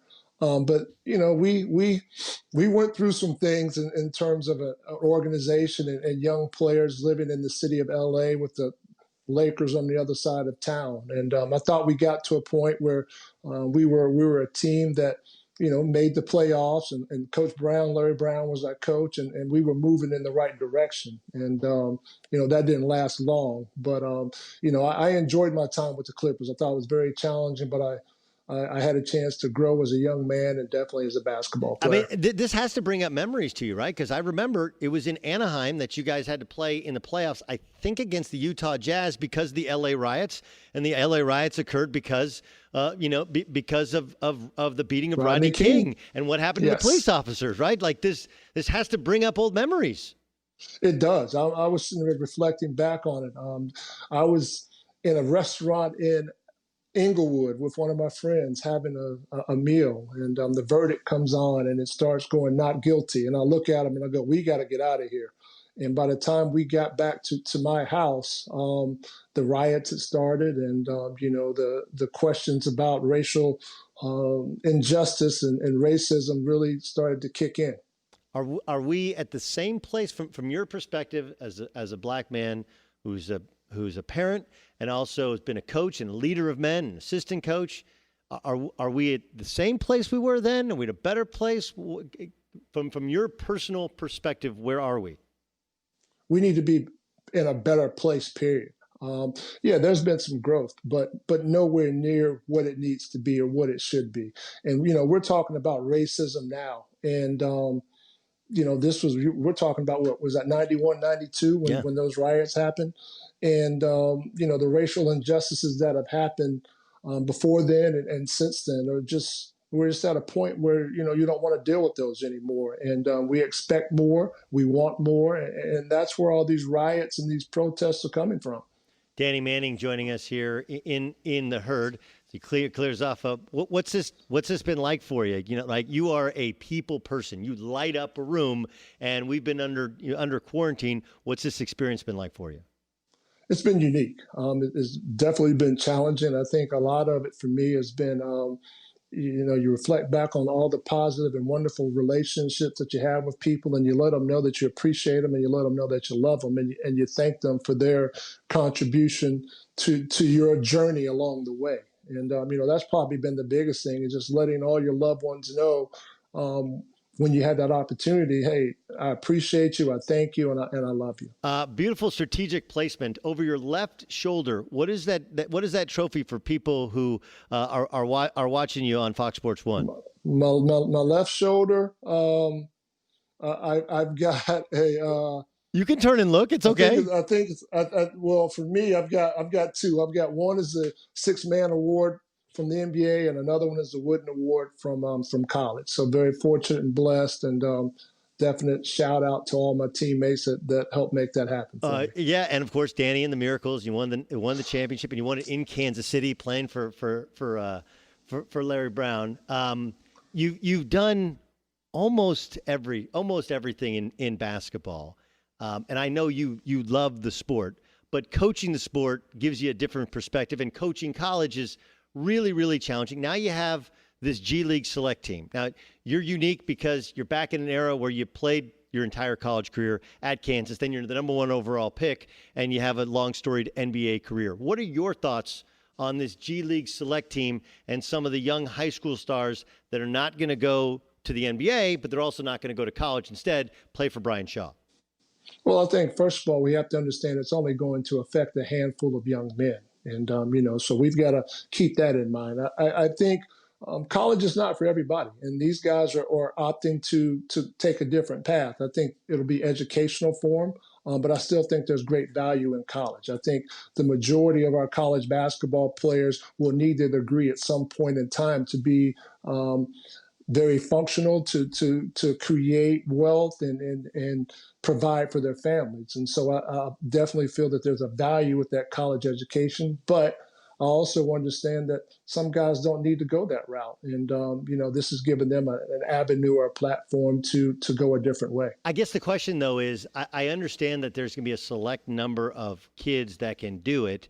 But as you and I both know, just because only a handful can do it doesn't mean that there won't be 100 other kids that think they can do it, or their parents or advisors can think they can do it. How do you protect kids from making a bad decision of assuming, look, man, I don't need the grade stuff. I don't need to worry about that. I'm going to the G League select team.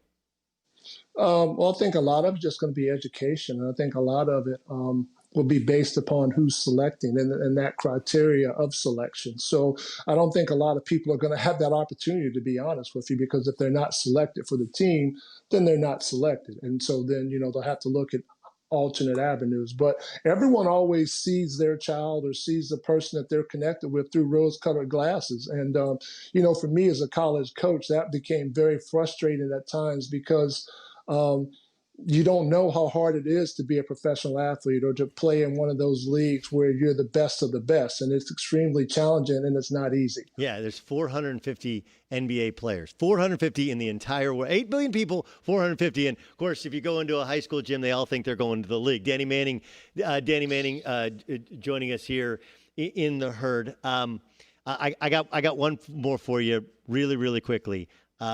I'm sure you watched The Last Dance. You got a chance to play and live in the Jordan era. When you watched that 10-part documentary series, what'd you think? So, Doug, I'll be honest with you, I didn't watch it. What?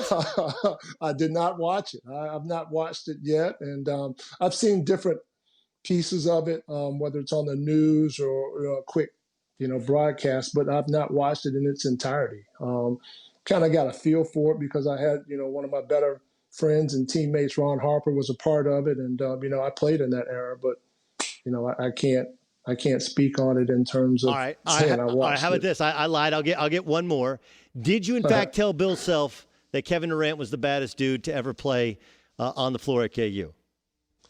I did at that particular time. When Kevin Durant came in and I was assistant at Kansas, working under Bill Self, you go through your scouting reports and, we've got guys that are doing a really good job in terms of textbook defense and things of that nature. And I just think he's a bad boy, coach. We're going to win the game, but he's a handful and he's going to be something that we're going to have to navigate because he's a tremendous talent. You and Wilt were a handful as well. So was Rafe LaFrentz, some of the all-time Paul Pierce, some of the all-time greats wearing the KU uniform. Hey, Danny, great to catch up. I'm glad you're safe and healthy. Can't wait to catch up in person. Thanks so much for joining us. Doug, thank you very much. Have a great day. All right, that's Danny Manning, one of the all-time greats, not just guys that play college basketball, play in the NBA, but men in the profession of basketball. One of the top coaches in college football has a new recruiting tactic, and I think it's totally phony. Tell you who that is next in The Herd. Be sure to catch live editions of The Herd weekdays at noon Eastern, 9 a.m. Pacific. Doug Gottlieb in for Colin. This is The Herd on Fox Sports Radio. How great was Danny Manning? Interesting. Remember, he was with the Clippers when the LA riots broke out. And I remember where I was when the verdict came down as well. Whew. Brings up memories. And that Clipper team was fun. Good bunch that lost to the Utah Jazz in the NBA Plus. They played at the Anaheim Convention Center, which is, 10 minutes from where I grew up. It's pretty cool. Lincoln Riley is the head coach of Oklahoma. Of course, he's done an amazing job taking over for Bob Stoops as their head coach. If you play quarterback for Lincoln Riley, it's going to help you either win a Heisman or come close, right? It's been really remarkable. This is what he said about not allowing some teams, including my alma mater, Oklahoma State, have allowed players back on campus to begin voluntary workouts, not so much for OU. Here's Lincoln Riley's reason why. The thing I'm proud of is we didn't wait for somebody else to do it. We didn't wait for somebody to tell us what we could do.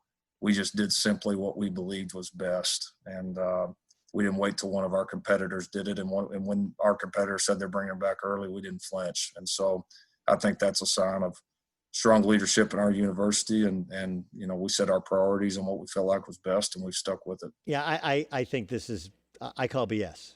I do. I think Lincoln Riley wants them back. I think this is his way of trying to win the fact that right now Oklahoma is being very, very cautious. Because the truth is, now, look, Oklahoma State has had 3 players test positive for COVID-19. I believe all 3 are asymptomatic.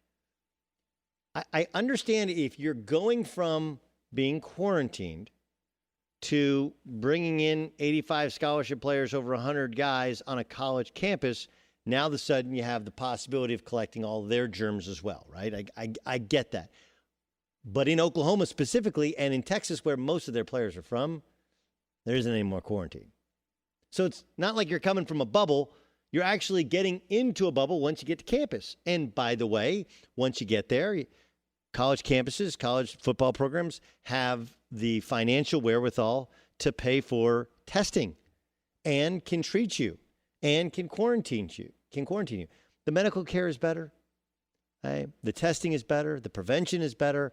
And in truth, though, when you first get back, you'll have all of the germs from all of the communities of all of the players. You're having that when you're at home.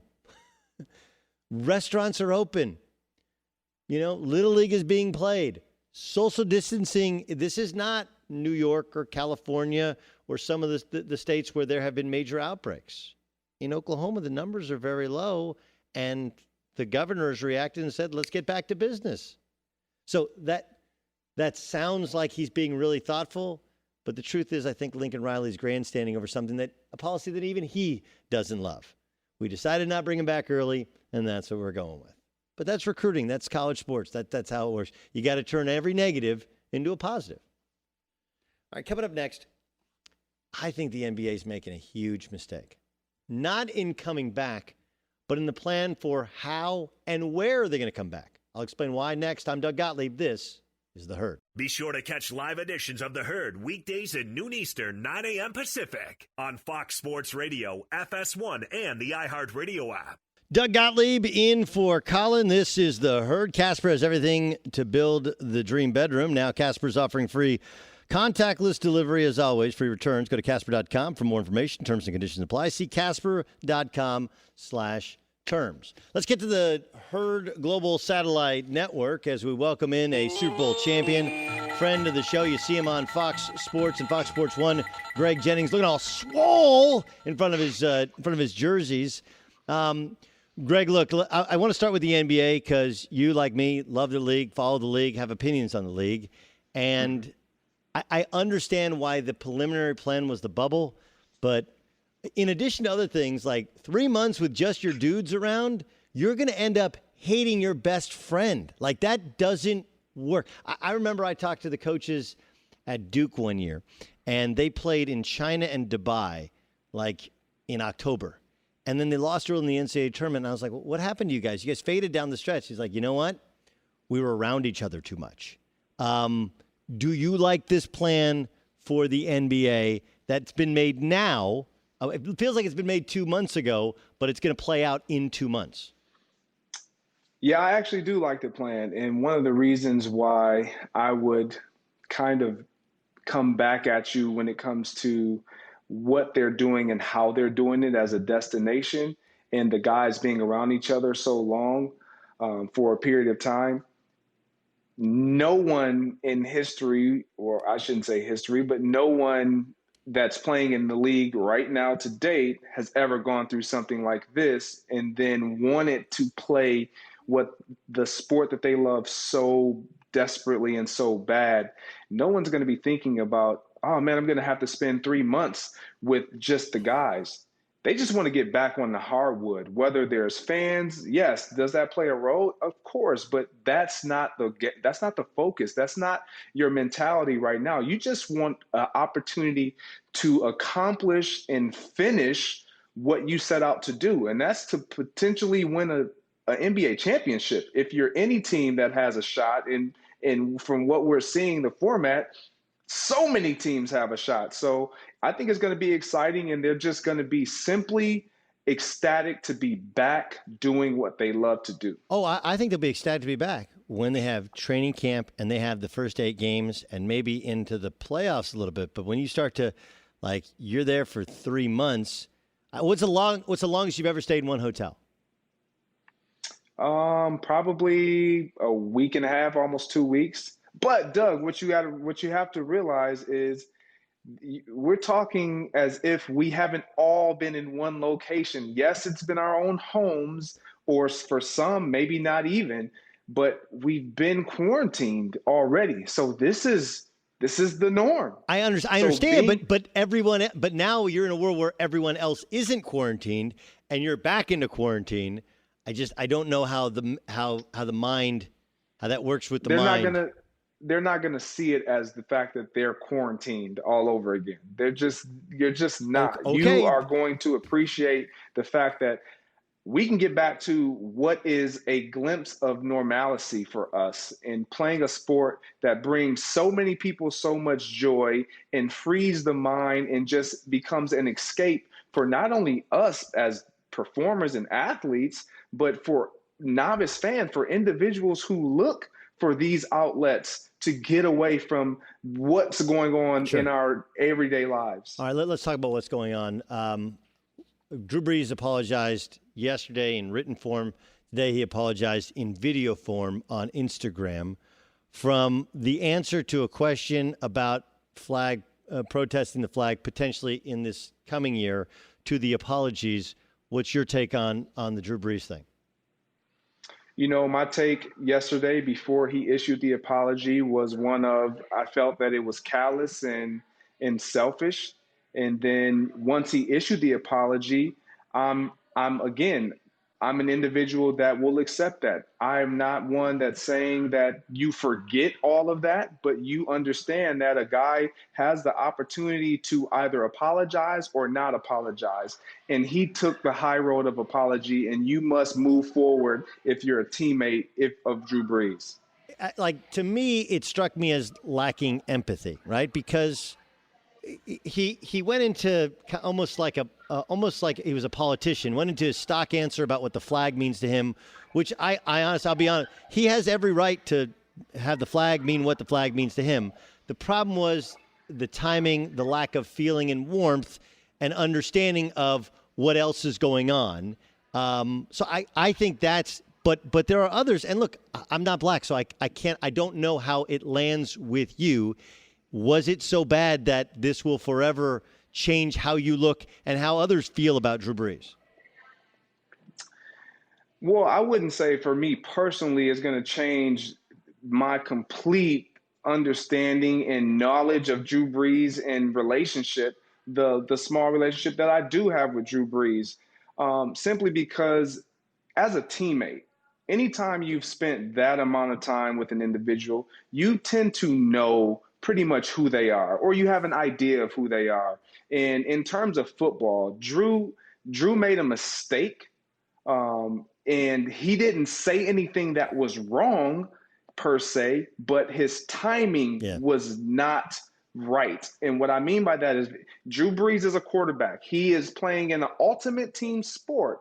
And so if any individual who is on the field with him is thinking of anything outside of winning the game and what we can do to win the game, then he doesn't in that moment want anything to do with them.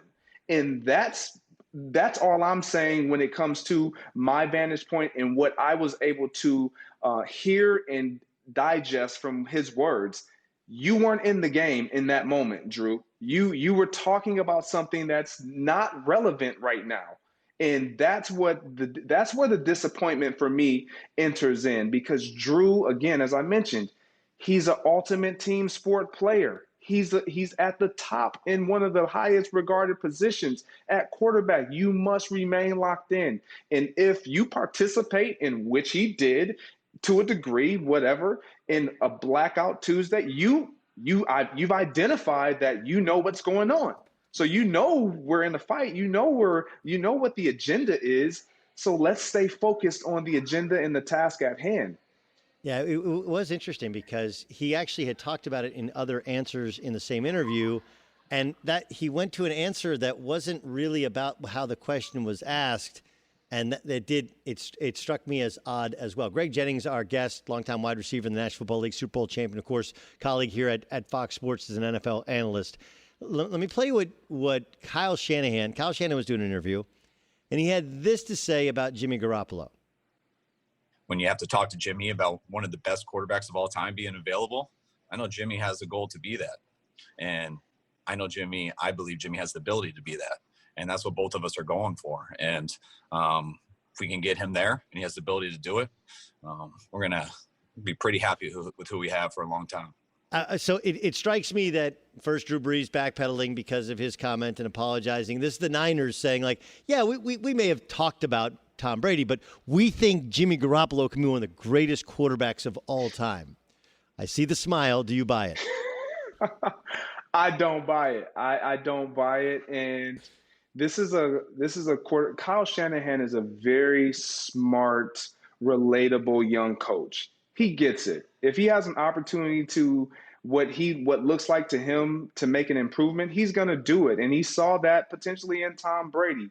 But when you have, and you know what he just said, you have someone within your house and your fold that has a potential to be an all-time great, the all-time great, you don't consider removing that piece. You understand it may take time, but I'm not moving that piece. That piece stays until I'm completely forced to either rid myself of it or what I thought does not manifest.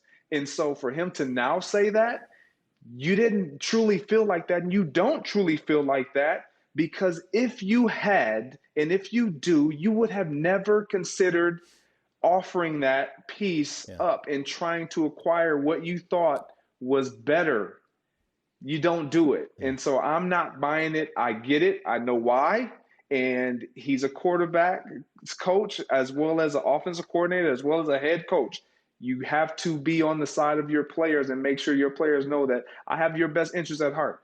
But as we all saw, he had the team's best interests at heart. He and John Lynch, when it came to the potential acquisition of Tom Brady.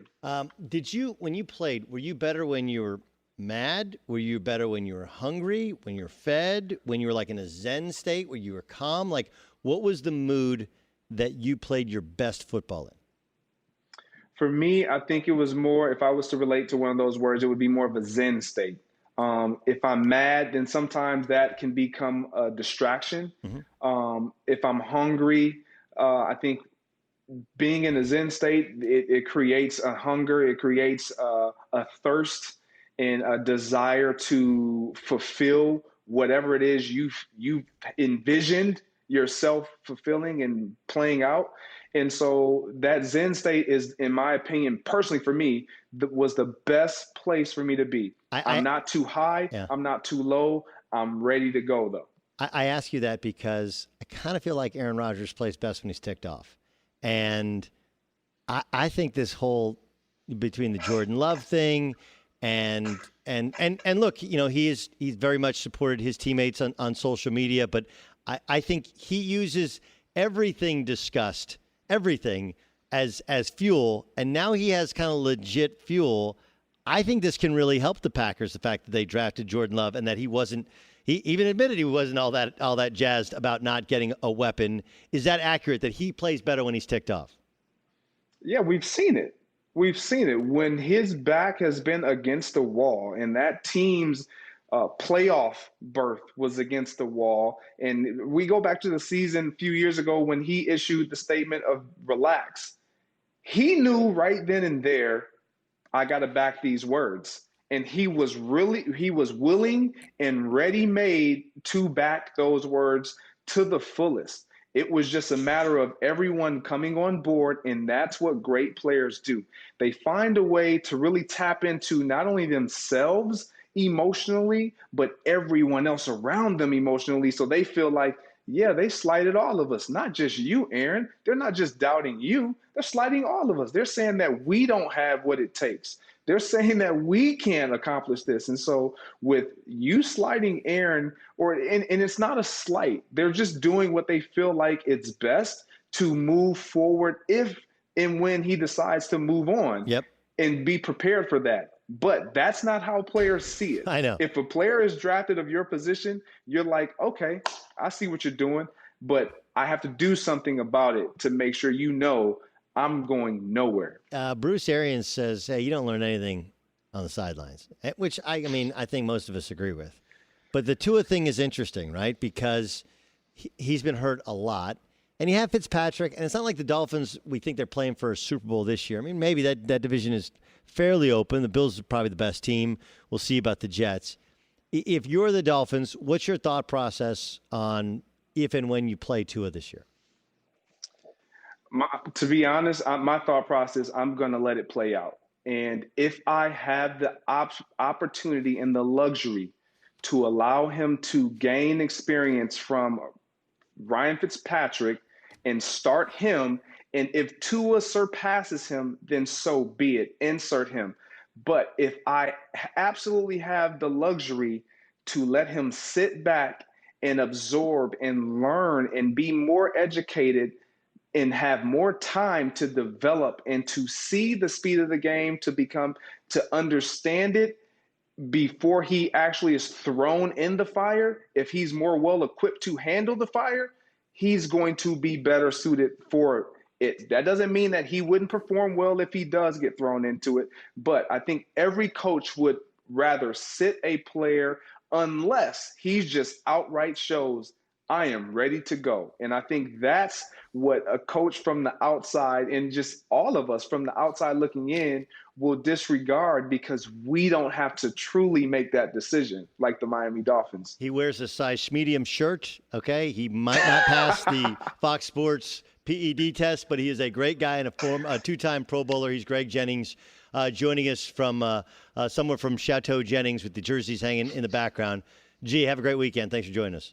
Appreciate it. You too, Doug. All right, that's Greg Jennings. He just did some bicep curls during the break right before he joined us, looking all swole. Let's get to equally swole. People don't know John Goulet. No. Turn on the news. This is the Herdline News. I didn't know that either. So, okay, so You're in shape. Round is a shape. Absolutely. So I was gonna play that Kyle Shanahan sound. You played it with Greg. My so bad. I'm gonna come. It's all good. I'm gonna come up with a different angle because I feel like I actually have to stand up for a quarterback that is 21-5 as a starter in the NFL. I understand that he threw some bad passes. I think he's good. I'm looking again, and I know we cut. I've looked on, so we cut out things, and I don't know if he has it. I'm only telling you some of the misses in the Super Bowl. Like, sure. Keep It's in not mind, bad. He last year 4,000 yards, Yes. 27 touchdowns, 13 picks. Everybody brings up the Saints game, which he was great at. Sure. If he just improves a little bit, yes, he's a 30-10 touchdown interception guy. Yes. 4,000 yards. Yes. Remember, he isn't very experienced. He's started less games than Baker Mayfield. Are you Kyle Shanahan's like attaché? Like what? No, This is all their talking points. Like I get it. I know. I get it. Okay, and he got hurt, and he got to learn the system. Yeah. I mean, look, the system is very, very effective. Matt Ryan won the MVP with it. Sure. So it's the same type of deal. So it's hard to tell. Is the player, is the system, is the combination of the two. I guess we'll find out. Like he does have the luxury of having George Kittle. They do run the football really well. I think he fits the system exceptionally well because he's very athletic. The big thing is the one bonehead pass that he makes like per game, maybe per half. That's the one that he's got to cut out. He's not Mahomes, and I'm with you with the Shanahan of like all-time great. Like, probably. I mean, his ceiling. He can't even be a top 2 quarterback for his franchise all time. But he doesn't have to be for them to win the Super Bowl. Right. I mean, one pass and they win the Super Bowl. Correct. Okay. Speaking of overhyped quarterbacks. Patriots quarterback Jarrett Stidham has wasted no time trying to get in better rhythm with his receivers. He's been working with a group of 6 teammates at a private field in Massachusetts and reportedly has been the catalyst for organizing these activities. He's the one who sends the group text. Right. According to a lot of quarterback gurus, Jordan Palmer loves him, Chris Sims loves him. He is a very talented quarterback that's going to shock people. In reality, he's a 4th-round pick that some people think won't beat out Brian Hoyer for the starting job. Where do you fall on Stidham? I'm normally on the show. Colin is kind of like, I don't really get it. I don't see how he's going to revolutionize things. But I love Jordan Palmer, and he loves this guy. Listen, I love Jordan as well, okay? Love Jordan. We cannot take the word of quarterback gurus and guys that they work with. That just doesn't...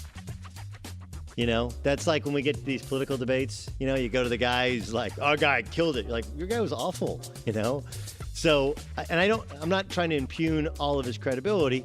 Jarrett Stidham was highly recruited. Yes. 5-star kid, Baylor, Auburn. And because Auburn's kind of a quirky offense, so it's hard to tell. I think, and I've talked to Trent Dilfer, also an Elite 11 guy, where Jared Stidham was, and he's like, Stidham's really good. I don't know. I guess we'll just see. I do think that Belichick has some sort of faith in him because they didn't freak out and go after any other quarterback, which they could have. Yeah. And I know they have salary cap limitations, but they've found a way to move money around. I think he'll get a shot. I don't remember any of these guys when they took him in the 4th round just over a year ago being like, wow, what a steal. I just remember them being like, oh, okay, backup quarterback. And now that he might be the starter, it's like he's really talented. We're like, well, yeah. Right, but you go back a couple years ago and they got Brissett in the 3rd round, right? Yeah. And then they got Garoppolo as well. I mean, so they've done pretty well in their quarterback evals. Terrible at wide receiver evaluations, good at quarterback evaluations. So where am I? I think he's the guy. I don't think Hoyer's the guy. I think Hoyer is exactly what you think he is. Certainly Hoyer's not the guy. I mean, well, I mean for this year. If Hoyer's the guy, then what is Stidham? Because Hoyer was kind of available for anybody. Yes, he's the consummate perfect backup who can play in a pinch and is like a second coach, and he's going to try and, and I'm sure they'll actually ask Hoyer, like, do you think he's got it? Do you not think he's got it? Then they'll see. That's where they're in a gap year. They're so stuck with the cap thing. Bunch of stuff comes off the cap at the end of this year. Believe they're top 5 in dead cap money, which is basically a guarantee that you're not going to win in the NFL. Very difficult. And finally, the NBA announced that 29 of the 30 teams voted yes on the 22-team playoff proposal that will have the NBA season resume in Orlando on July 31st. The one team that did not vote yes, the Portland Trail Blazers. According to Chris Haynes of Fox Sports, the Blazers, they weren't against it, but they favored 20 teams instead of 22. Would probably make their path into the playoffs potentially a little easier. That would have eliminated the Kings and the Spurs, which I don't know that I'm going to be racing to watch Kings or Spurs games when they come back. Woj is reporting that ownership voted no based on what their players were telling them. CJ McCollum was very complimentary of that on Twitter, saying that they listen to their players. I think most teams listen to their star players. That's kind of how the NBA works. This comes after Damian Lillard recently said he did not want to play if he didn't have a true opportunity to make the playoffs. Are the Blazers just kind of trying to be the one to speak up? Do you have an issue with them kind of pushing back on this? I don't have an issue with it. I think it's definitely something that they're trying to get to the playoffs, and they weren't healthy all year. Zach Collins, I think, will be back and ready to go. Yeah. So it should change them, and they're going to try and manipulate things the best they can.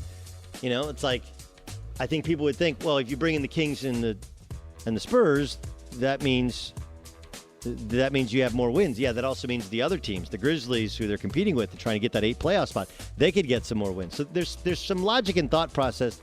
Those are two really smart guys in the backcourt of the Blazers, especially and CJ put a ton of thought into it. It backfired.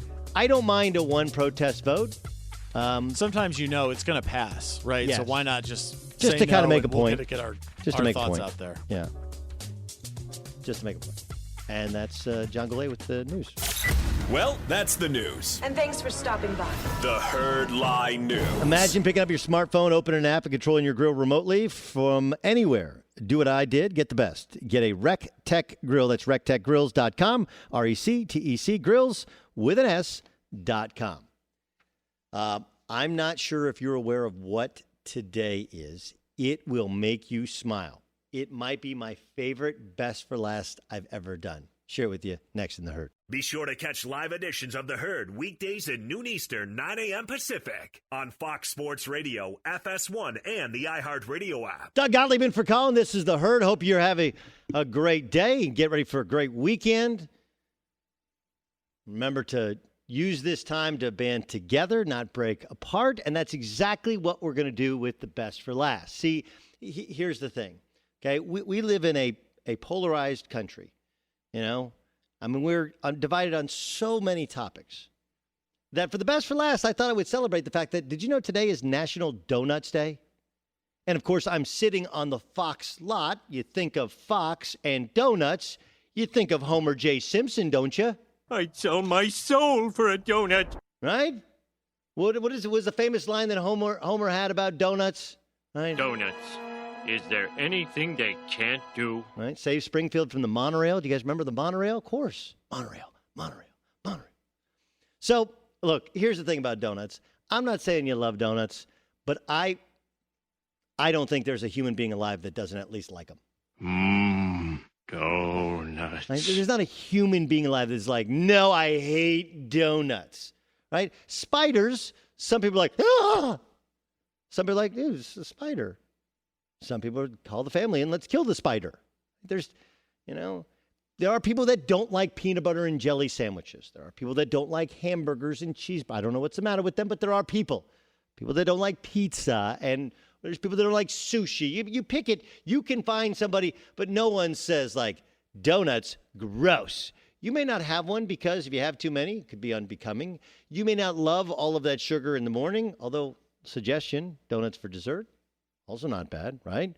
And if you have a leftover donut, they get crusty, you can heat them in the microwave. All of these suggestions, care of Uncle Doug. And while you're at it, why don't you take my top 10 donuts list with you? Number 10. All right, number 10 donut.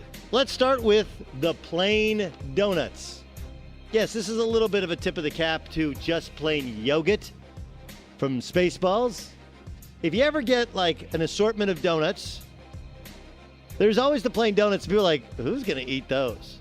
Somebody does, and we'll leave them hanging around in our list. They're not bad to sop up other stuff with, right? Like you can use them with your eggs.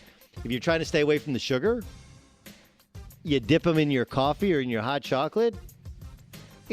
They are actually useful. They have survived this long. They should survive more. They should make it to our top 10 list. Number 9. Powdered sugar. Careful eating them on the highway. If you get pulled over by a cop, they may think it's not powdered sugar. Of course, they come. I used to get these at school, right? You get the little mini powdered sugar ones. They're fine. They're tasty. They're yummy. They work well with the bread. Powdered sugar at 9. Number 8. Now, these usually come as glazed, but for whatever reason, we think of them as their own thing. Donut holes. Not only does no one dislike donuts, nobody dislikes a donut hole because it's like a regular donut, only a quarter of the size. Right? It's like the calories don't count. I didn't have any donuts. I just had 15 donut holes. I'm good. Number 7. Sprinkles. Right? They kind of make you feel like a kid again, you know? You call them bumpies, or don't they call them Jimmys? Jimmys in New England? I've heard them bumpies. I've heard Jimmys. Sprinkles, especially with the pink frosting on top. I mean, now we're getting it kind of like a cookie. I don't know what that frosting tastes like. Kind of a fake strawberry taste. They're fine. They make the middle of the list. Number 6. Devil's food. There's just chocolate, more chocolate, and then chocolate. Right? And I'm a dark chocolate guy. Some people are milk chocolate guys. But a chocolate donut, that's good eating. Number 5. Boston cream. Now we get a little bit more clever, right? You have the chocolate on top. You have a little bit of the breading, maybe a little bit of the sort of glazed. Then you bite in, and there's like, ooh, what is that? Cream on its own, not so much. I mean, look, the jelly filled donut did not make the list. Why? Because jelly has no use in this world unless it's combined with peanut butter or occasionally just toast.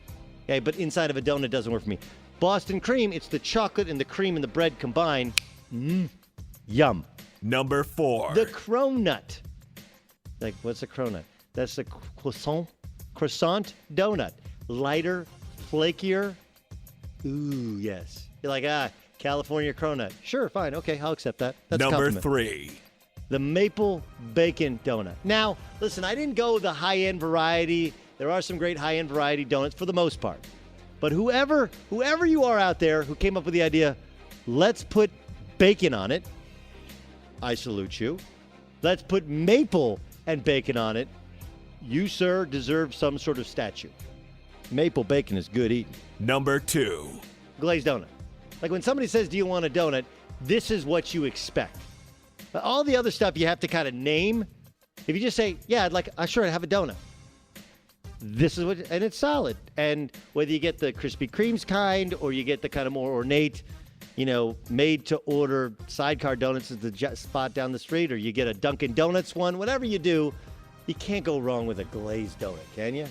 Number 1. Now, this is my list, so it's my personal favorite. I like the sugar donut, the granular sugar donut. I don't know if it's a texture thing or if it makes the breading lighter or the fact that I get to get it everywhere and it feels like sand all up in my face. I'm not sure what it is. But the sugar donut is my number one donut. Donuts. Happy National Donuts Day. Sugar 1, glaze 2, maple bacon 3, cronut 4, Boston cream 5, devil's food 6, sprinkles 7, donut holes 8, powdered sugar 9, and we keep the plain donut in there because they're always in there. Who ordered them out of respect? It's respect, okay? Right? It's a what kind of selection? It's a legacy. It's a legacy selection, right? Who ordered the plain donut? I don't know. They just threw it in there. Why is a baker's dozen 13? Can anybody answer that one for me? Don't really know. Don't know. And I do believe that no one dislikes a donut. All right. We have not solved all of the world's problems today, but sports for the most part today. If you missed any of it, you can download the Herd podcast. Quick side note. I have a podcast called All Ball. It's usually all basketball all the time.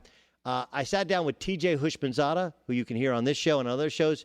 You will not believe his personal story of how he grew up, where he grew up, and didn't graduate from high school, goes to Cerritos Junior College, goes to Oregon State, becomes a Pro Bowler, and leads the league in catches one year. Unbelievable story. It's called All Ball on the Herd Podcast Network. Herd Podcast Network. Love that the NBA is back. Just don't like the plan. And here's all you need to think about. I never did a spring break trip, but do a cross-country drive with your best friend, with your wife, with your family. Good way to get divorced, right? Imagine being sequestered in a basketball bubble for 3 months with only your basketball teammates and probably your significant other. I'm not sure I see that as optimum preparation for an NBA championship. But at least sports is back. I'm Doug Gottlieb. Colin's back Monday. This is The Herd. Do you know what it feels like to change a diaper while wearing one? Does your sweaty face twitch when someone says you've got the pregnancy glow?